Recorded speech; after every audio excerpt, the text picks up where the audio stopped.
Bom dia. Hoje pela manhã, quero primeiro agradecer a todos que estão orando, né? Vimos vários líderes se movimentando em busca da oração e queria também, neste momento, estar fazendo um pouquinho da nossa EBD.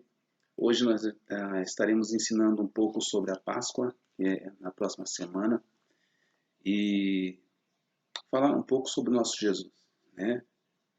É o único que pode mudar as nossas vidas, é o único que veio para mudar a trajetória da nossa história. E olhando hoje, o povo está à espera de um grande Salvador. Quem é que pode salvar o mundo desse coronavírus? E como seria este Salvador?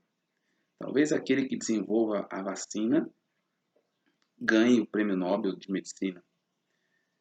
Talvez aquele que consiga, enfim, fazer várias coisas, aí seja proclamado o Salvador do mundo. Mas eu gostaria muito de falar hoje de como o povo recebeu aquele que iria salvar o mundo da epidemia chamada pecado. De uma vez só, um remédio só, de uma vez só. Então nós olhamos hoje de como esse antídoto se apresentou de vez para o mundo e este rei salvador, ele chega nesta semana e neste domingo que algumas pessoas, algumas igrejas, principalmente a igreja católica, ela tem o seu domingo de Ramos, né?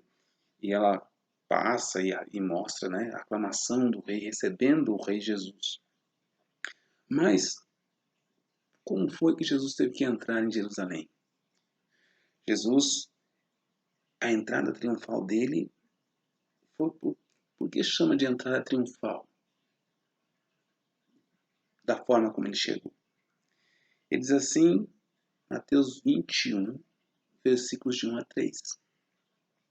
Quando se aproximaram de Jerusalém e chegaram a Betjé, ao Monte das Oliveiras, enviou Jesus 2 discípulos, dizendo-lhe: Ide à aldeia que está aí diante de vós, e logo achareis presa uma jumentinha, e com ela um jumentinho.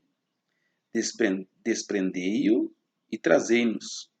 E se alguém vos disser alguma coisa, respondeu-lhe que o Senhor precisa deles, e logo os enviará. Ora, isso acontece para que se cumprir o que foi dito por intermédio do profeta. Amados, o que fez Jesus entrar daquela forma? O que fez Jesus entrar daquela forma? Jesus entra em Jerusalém de uma forma humilde. Ele entra para cumprir o que o profeta havia dito. Jesus estava a caminho de Jerusalém há algum tempo. Enquanto caminhavam para Jerusalém, muitas pessoas receberam a mensagem do reino e se converteram. Jesus foi questionado pelos escribas e fariseus que acompanhavam em busca de algo para acusar. Curas foram realizadas, libertando várias pessoas dos seus flagelos. No entanto, agora a expectativa era outra: a chegada do rei em Jerusalém. Os discípulos deveriam estar animados, eufóricos, né? Devia passar no pensamento deles qual seria a reação do povo com a chegada de Jesus. E o que ele poderia realizar no centro da religião judaica. Provavelmente também estavam curiosos como Jesus reagiria e possivelmente esperavam que Jesus assumisse o poder e algo sobrenatural acontecesse. Todavia, antes de chegar, de certa forma, Jesus tem uma conversa com eles e joga um balde de água fria em cima dos seus discípulos. Ele reúne os 12 em particular, confirma que está subindo para Jerusalém. Ele avisa que lá em Jerusalém ele seria entregue aos seus tosqueadores. Ele seria condenado e morto, mas que ressuscitaria ao terceiro dia. Essa foi a terceira vez que Jesus estava predizendo a sua paixão e a sua ressurreição. Ele já havia predito em Mateus 16, 21 e 17, 22 e 23. O evangelista não registra os discípulos questionando alguma coisa, ou não. Na sequência, a mãe dos irmãos de Zebedeu intercede por seus filhos, para serem colocados ao lado de Jesus quando assumisse o trono. Desse modo, fica claro que a expectativa era de que Jesus assumisse o poder em Jerusalém. No entanto, Jesus dá mais um sermão aos seus discípulos, que discutiam com os dois irmãos sobre o ocorrido. Ele adverte os discípulos para não desejarem ocupar posições altas e buscarem sobrepor uns sobre os outros. Jesus falava do reino dos céus. Eles estavam focados no mundo terreno. A expectativa com a chegada em Jerusalém era grande. E é interessante notar, né? As pessoas querem Jesus para mudar a sua vida terrena. Jesus entra em Jerusalém para mudar a história espiritual de Jerusalém. O rei prometido havia chegado.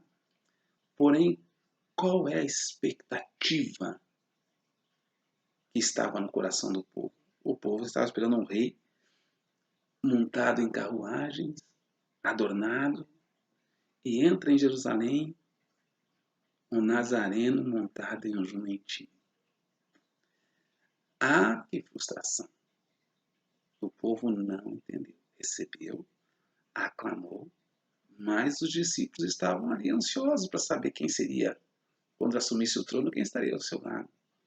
Jesus estava anunciando os céus e os discípulos estavam com os olhos aqui na terra. A entrada em Jerusalém era uma transição, era só uma forma. A entrada em Jerusalém foi um tipo de paródia do poder político e militar de Roma, mas representando o Império de Deus. Né? Carter, página 517. Era uma fase de transição entre uma fase final de sua vitória na caminhada para Jerusalém e a preparação para o confronto definitivo com a liderança maior judaica.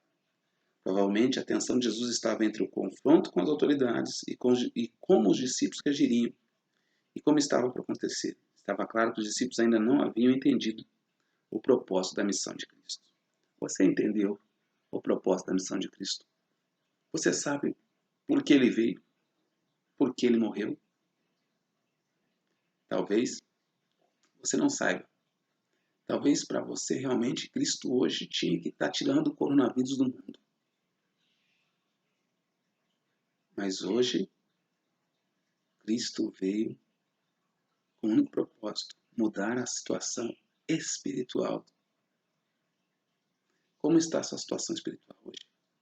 Talvez você está recebendo Jesus Cristo hoje, aclamando Ele como um rei, mas quando Ele quiser ser Senhor da sua vida, você vai desprezar. E quando você puder fazer uma escolha entre aquele que te libertou da morte e entre aquele que talvez trouxe a solução para o coronavírus, você vai ficar com aquele que trouxe a solução para o coronavírus.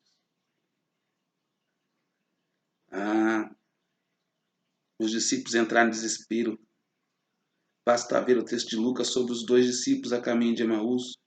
Em especial o versículo 21, deste modo fica bem clara a confusão mental dos discípulos, em vez que ouvem de Jesus a predição de sua morte e ressurreição, mas parecem não acreditar e focam no reino messiânico literal e a superação sobre o Império Romano.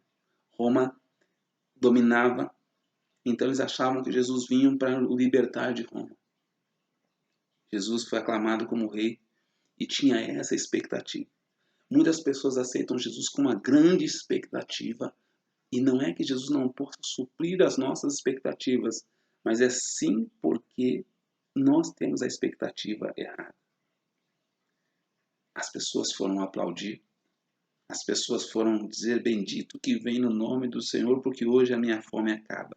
Bendito que vem em nome do Senhor, porque hoje o meu sofrimento acaba. Bendito que vem em nome do Senhor, porque hoje a minha vida muda. Mas a grande verdade é que bendito seja o nome do Senhor, porque Ele livrou a minha morte da perdição. Era muito fácil. Jesus planeja entrar em Jerusalém, como nós vimos, montado num jumento. Jesus envia 2 dos seus discípulos à aldeia que estava de frente à casa, a aldeia de Betânia, para pegar um jumentinho, que estava preso com a jumenta. Percebe-se que Jesus tinha tudo preparado, planejado. A atitude era peculiar no ministério de Jesus. Ele aparenta ter um senso bem crítico em relação à organização quando se trata de fazer a obra de Deus. Às vezes detalhista, até demais, dependendo de quem observa os seus feitos. E já nos traz algumas lições sobre a necessidade de fazer as coisas de Deus de forma organizada e planejada, diferente do que se vê em muitas igrejas. A impressão que passa é que os donos dos animais conheciam o mestre, pois Jesus orienta os discípulos que, quando forem pregar um animal e se perguntar alguma coisa, simplesmente diga que o Senhor precisa deles e eles iriam permitir.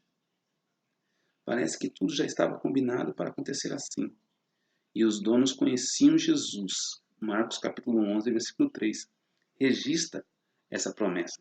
Vamos dar uma olhada no texto. Vamos ver o que diz lá. Marcos 11, 3. Marcos 11, 3. A gente pode dar uma lidinha lá rapidinho e você vai ver o que diz lá. Marcos capítulo 11, versículo 3 diz assim: se alguém perguntar por que fazer isso, respondei-o, o Senhor precisa dele e logo o mandará de volta para aqui. Então foram e acharam, e o jumentinho preso junto ao portão do lado de fora da rua, e o desprenderam, e alguns dos que estavam ali reclamaram. Que fazer isso soltando o jumentinho? Eles, porém, responderam conforme as instruções de Jesus, e então deixaram ir. Obviamente, sabiam quem era o mestre. Jesus planejou, Jesus ainda deu bom testemunho de quem estava tomando emprestado esse jumento. O Senhor precisa dele. A promessa depois devolveriam a aquisição temporária dos recursos em favor de um líder, seja governante ou rabi. Tudo estava planejado ao entrar em Jerusalém. Jesus estaria montando em jumentinho, mas por quê? Por que ele tinha que montar no jumentinho? Essa entrada triunfal foi predita pelos profetas, né? O jumentinho realmente era bem novinho, por estar junto à mãe, ainda não estava desmamado, que nunca havia sido montado. Mas qual o motivo de tantos detalhes? O versículo 4 esclarece. Tudo foi realizado dessa maneira para que se cumprisse o que havia dito, né? Com base em João 12,16, informa que a conexão com o texto profético não era entendida até a morte de Jesus. Então, nesse momento, ainda sabia do atendimento da profecia. O cumprimento da profecia, os profetas citados eram Isaías e Zacarias. No texto profético é mencionado que o rei viria montado em um jumentinho, cria de uma jumenta. Assim, a cena prefigura a vinda do rei de Israel para Sião, montado sobre um jumento e sua cria. O episódio de Jesus faz com que o cumprimento da profecia se torne inquestionável e perfeito. Tudo que Deus promete, ele faz. Olha, eu vou mandar um rei para vocês. E o rei vai chegar. O rei chegou, montado em um jumentinho, e as pessoas ficaram ali, aplaudiram, aclamaram esse rei. Puxa vida, tantas pessoas aplaudiram, tantas pessoas correram atrás. Foi um acontecimento. Hosana, Hosana, Hosana nas alturas. Jesus entrou triunfalmente em Jerusalém. Mas uma semana somente depois foi o suficiente para os que aplaudiram dissessem: crucificam. Na próxima semana, se não estivermos na igreja, falaremos então sobre a crucificação de Cristo. Um abraço a todos e até domingo, né? Até a noite, às 18 horas, nossa live aqui da minha casa, junto com a minha família, para que vocês possam ter aí um tempo de louvor, né? Então a gente já separou os louvores aqui para cantarmos hoje à noite. Abraço e até mais. Lembre-se, Jesus vem para mudar a sua vida espiritual, sua situação espiritual. Jesus Cristo não veio para mudar a humanidade aqui, os problemas da terra aqui. A promessa de estar sem dor, sem doença, é lá no céu. Amém? Amém.